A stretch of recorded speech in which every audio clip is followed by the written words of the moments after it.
Hey guys, and welcome back to Everyday DJ.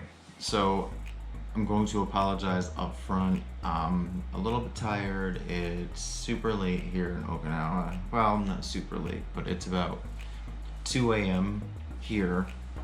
So that means in New York, and I'm saying that because I'm from New York, it's 1 p.m. there, which is still weird. And um,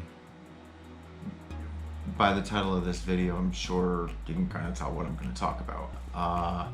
As far as, just living overseas, how it's been for me, how I adapted to the entire change. I am from a city in not upstate New York, really. It's kind of near the capital of New York. And I lived in that city for my entire life. And well, first let me jump back to why I named my channel Everyday DJ. It might be kind of obvious, but I just wanted to sort of document my journey, as far as just the things that I started to do. Like I said, I grew up in that city. I stayed in that city. I owned a bunch of real estate in that city. I was always just kind of just there. Then I met my husband about 8 years ago, and we were together for about 4 years, and then we started talking about him potentially going into the Air Force. Pretty much as soon as he went to see a recruiter, it was like a whirlwind, and then boom, it was done. Which wasn't the worst thing ever. It was just, I had already had an established life when I met Mark, and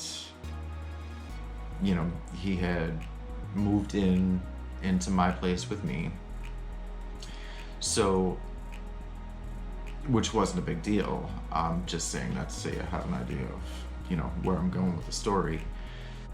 I lived in a 3-bedroom full house, and pretty much once I do the house tour here, you'll see the difference between, well, you won't see my other house, but you'll see how small this place is. So when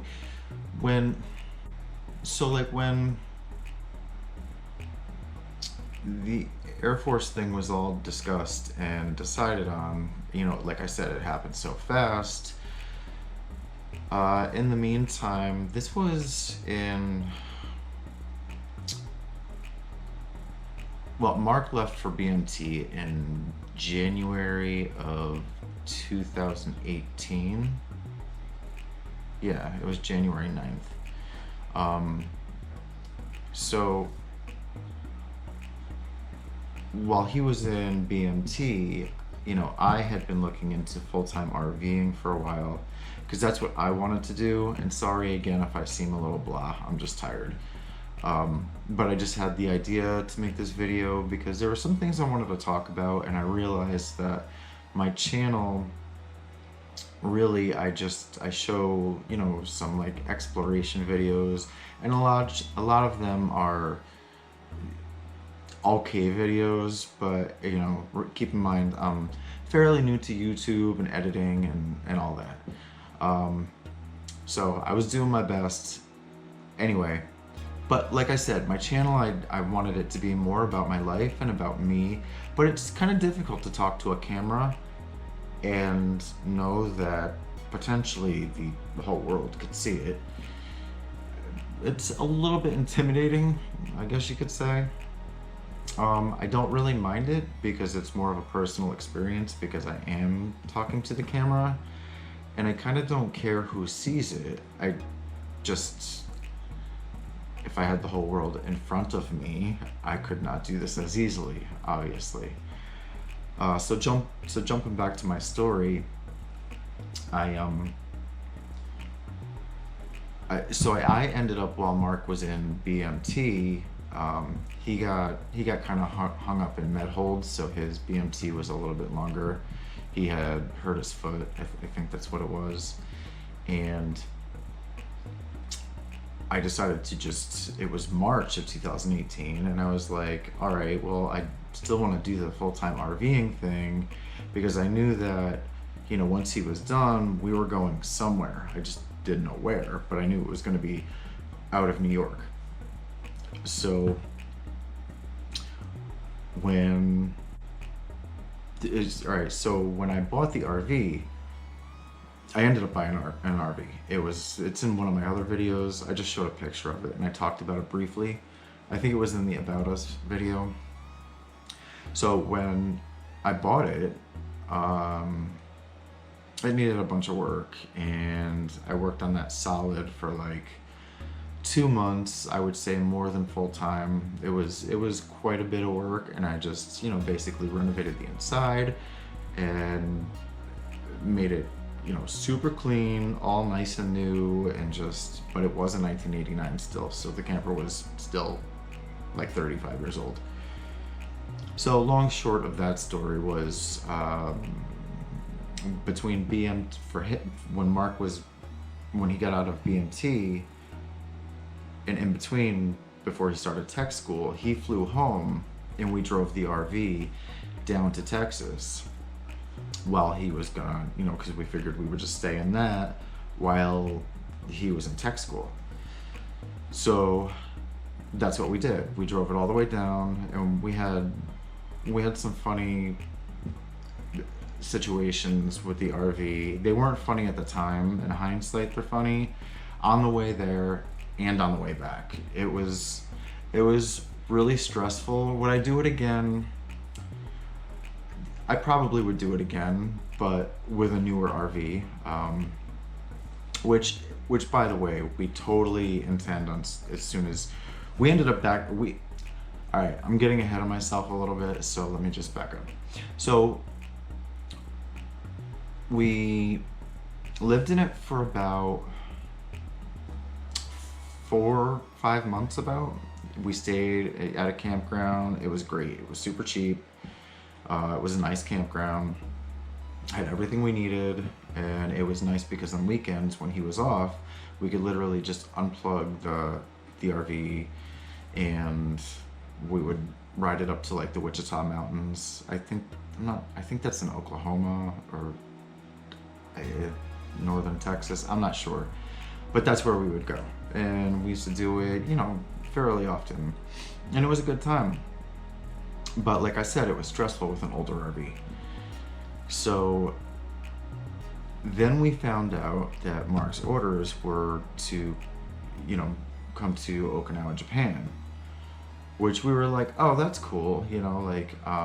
Again, I had an established life, prior to Mark and then with Mark, and lived in the same house for a long time. So a pretty decent sized house. So I accumulated some stuff, which that stressed me out. And that's probably just a whole nother video in itself, because I like stuff, but then when I get stuff, I don't want stuff because it stresses me out.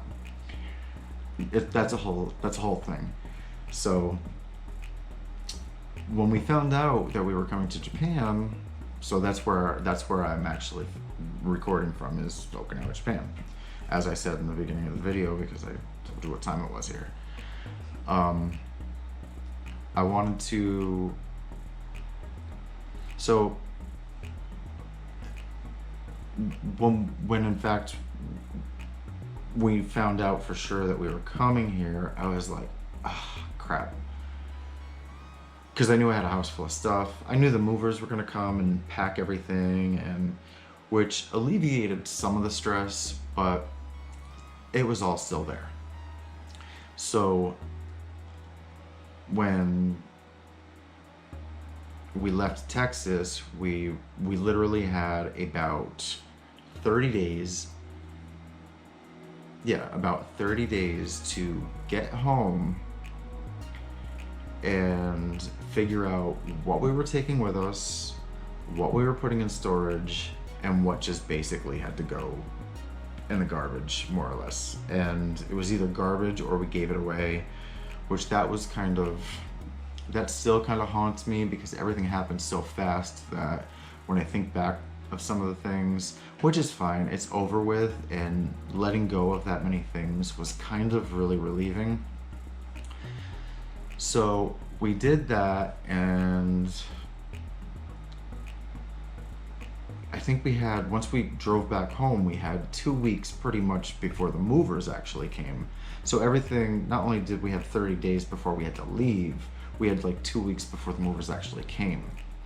So 2 weeks into it, we got everything pretty much set, and the movers came and they started packing, and it was super stressful to live in a house for that long, and then not just to have to do everything that fast was incredibly stressful. But again, like I said, it was relieving as well. So the movers came and they packed everything in the house that we were actually taking with us, and they hauled that away. And then we had to deal with the movers that were coming to take the stuff that was going in storage. And then they basically said that we weren't going to have access to anything that was in storage for the whole 3 years that we were gone, because that's how long we're going to be here for. Actually, we only have about 6 months left, and I guess I'll get to that part of it. So the second set of movers came. They came and they took the things that we were, putting in storage.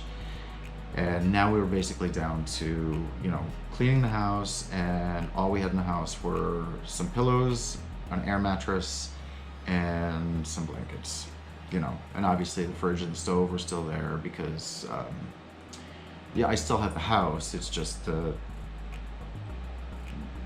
took the washer and dryer, but obviously somebody else is going to need a refrigerator and stove. We knew we probably weren't going to need one here because chances are we were going to be living on base. We kind of decided that when we were home, but didn't realize that we didn't ultimately have the decision. And the way that kind of worked was, if you were told that you could live off base, you could kind of wait to kind of live on base. And I guess the same as vice versa, but we didn't do that. And in hindsight, I definitely would have wanted to move off base. Just being part of the military is for some people and it's not for some people. And I don't think I'm one of those people that I'm really cut out for military life per se. Nothing wrong with the military, it's just a personal thing for me. So being in Japan and on a military base makes it a little bit difficult.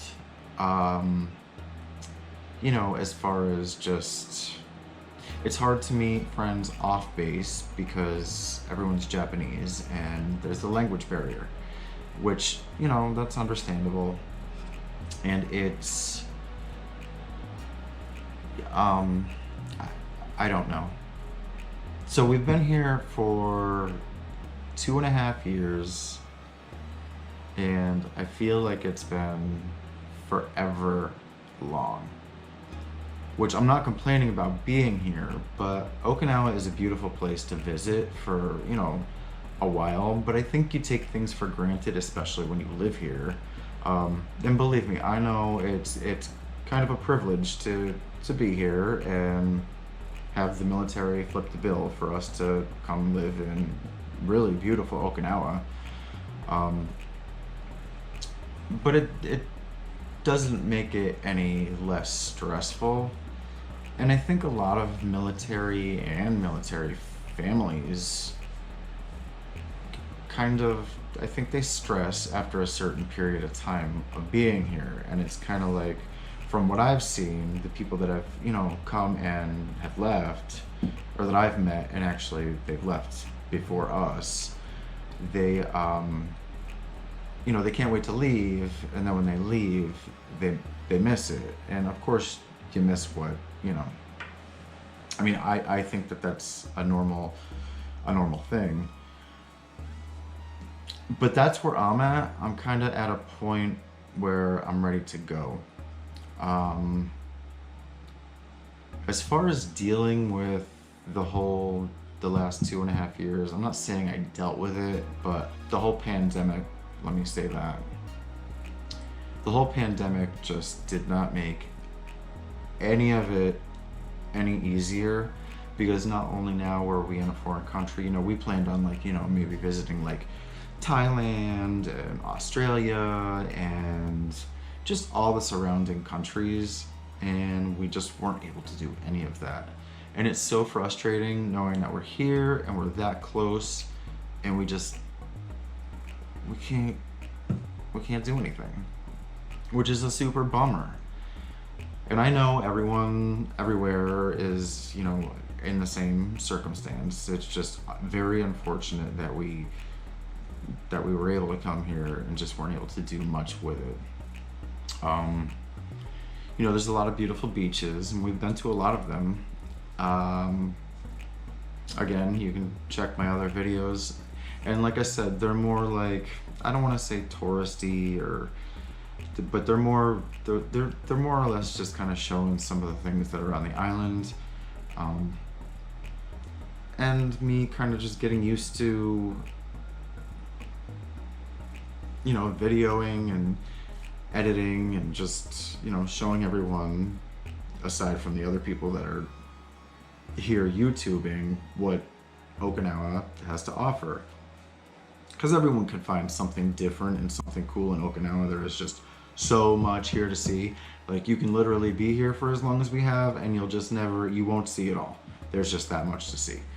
Like, there's one road here, they call it Melody Road, which we haven't been to yet, and saying that to you guys, I'm just thinking right now, like, crap, we forgot to do that. Again, sorry if I sound blah, I'm super tired, but I just wanted to record this video anyway because it was I thought it was kind of relative to me and to my channel. But when you ride down the road, they have like, not speed bumps, but like, you know, like, say they paint part of the road. Maybe if I find a picture, I can insert it like here so you can see it. Yeah, so when you drive down the road, like, it literally, you hear a melody play as your tires hit it's pretty cool. I've seen videos of it. You can probably YouTube it and check it out, and I'll probably make a video of it when I actually go. It's like an hour away from here.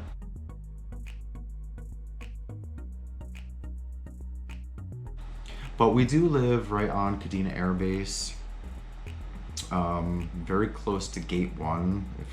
If you're familiar with Kadena Air Base, we live in Washington Heights, which is literally, I could walk to Gate 1. That's how close we live. So dealing with it's been difficult because, like, now, like I said in the beginning of the video, it's super late here, but I know it's midday for my family. And of course, sometimes, more than sometimes, I'll get on the phone with them and, you know, before you know it, it's 5, 6 o'clock in the morning here, and then I don't get much sleep. And then I get up the next day because I don't like to sleep all day. I don't. I'm like, oh, I'll get up and I'll just, you know, take a nap this afternoon. But I never seem to do that, so I just don't catch up on sleep. So sometimes I'm walking around feeling like a crazy man. So that part of it is difficult, you know, and then, you know, when we were able to do anything, you know, there's still a curfew. You have to be back on base by 1 o'clock. And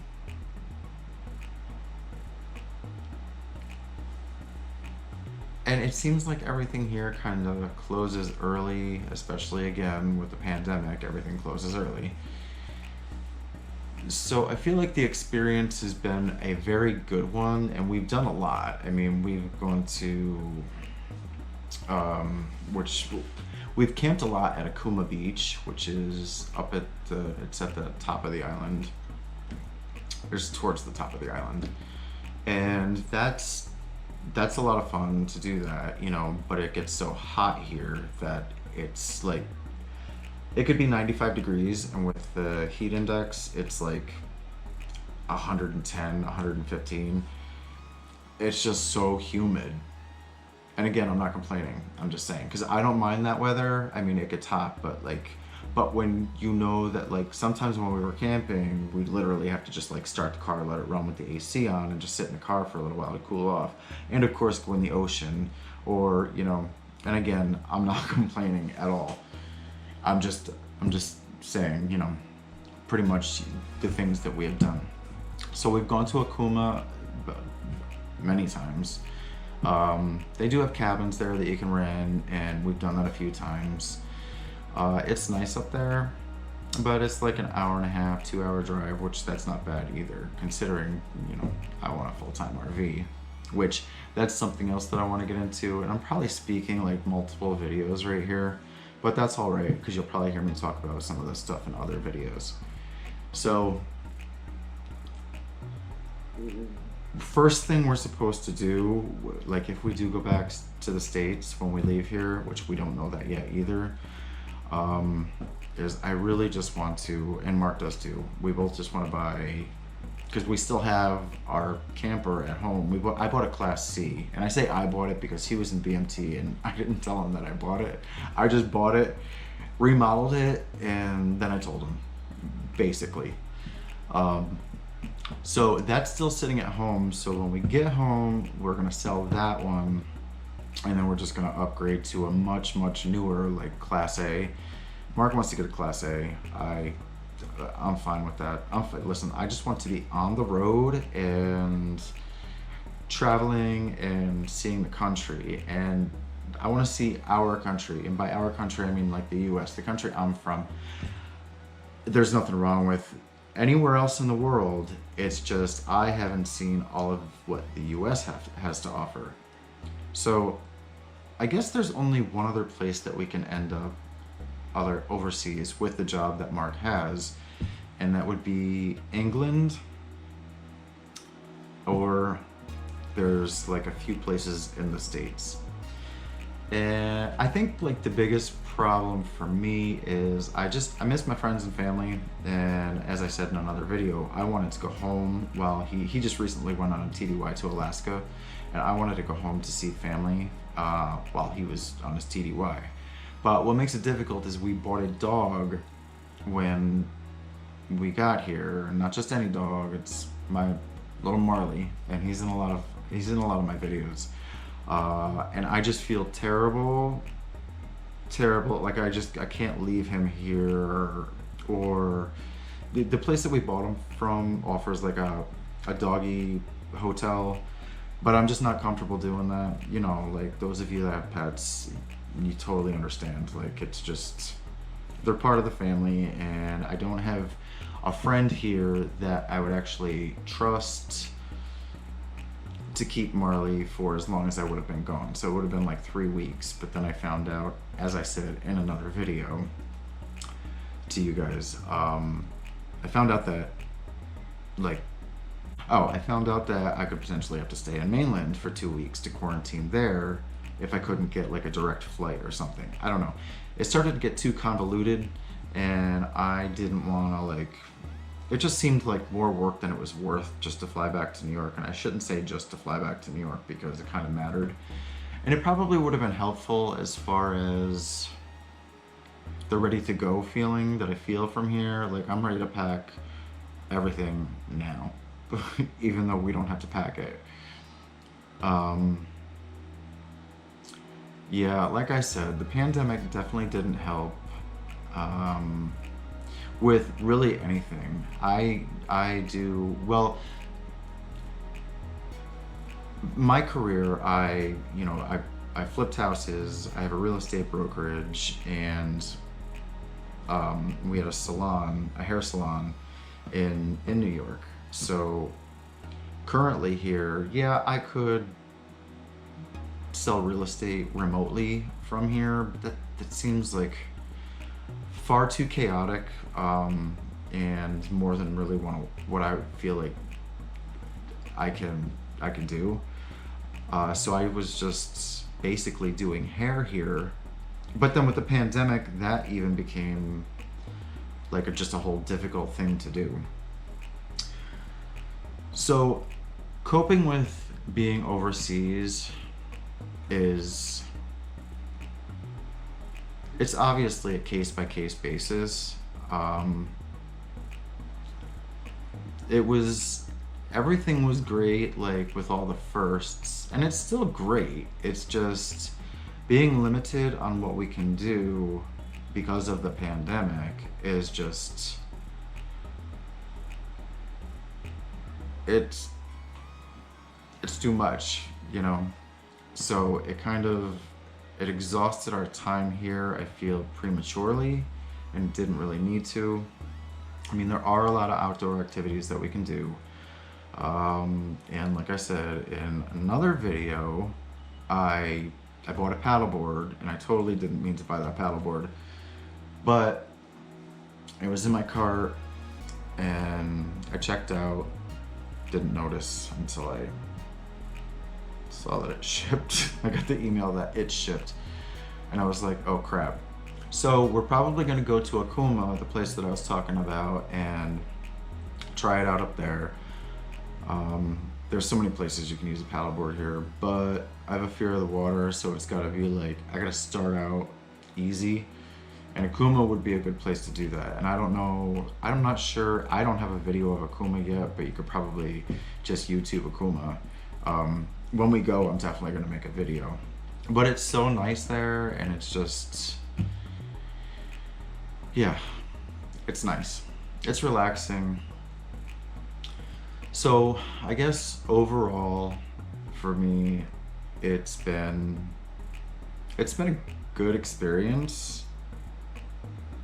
but I'm definitely ready for it to be over, you know? So we could potentially leave because Mark is trying to get a new job or retrain out of his job. So we could potentially get, or we could potentially be moving anywhere between this August, I think, and next August, because he had to extend just for a retraining window or something. So yeah, so I'm hoping he either retrains, and if he doesn't, then he's gonna scale back his extension, or try to, so that we can actually leave in December of 2021 when we're supposed to. So I'm not sure if I actually covered my topic entirely in this video, but I know I covered probably many topics, and here's where I could use your help, because I have a lot of interesting things that are going on, but I just don't know really what people are interested in hearing from me. I'm just a guy sitting in front of a camera at my dining room table. Well, it used to be my dining room table, now it's my kitchen table. Making a video, talking to you guys at 2 a.m. and it would be nice to hear really what you would like to hear me talk about based on, you know, the information I've already told you. So yeah, I guess that's it for this video. I could call this part one of part one of, I don't know, 5, 10, 20, because there's a bit to talk about. So anyway, yeah, if you want to just leave in the comments, you know, if there's anything that sparked your interest that you'd like me to touch base on, maybe a little bit more than I did in this video, that'd be great. I'd love to hear from you.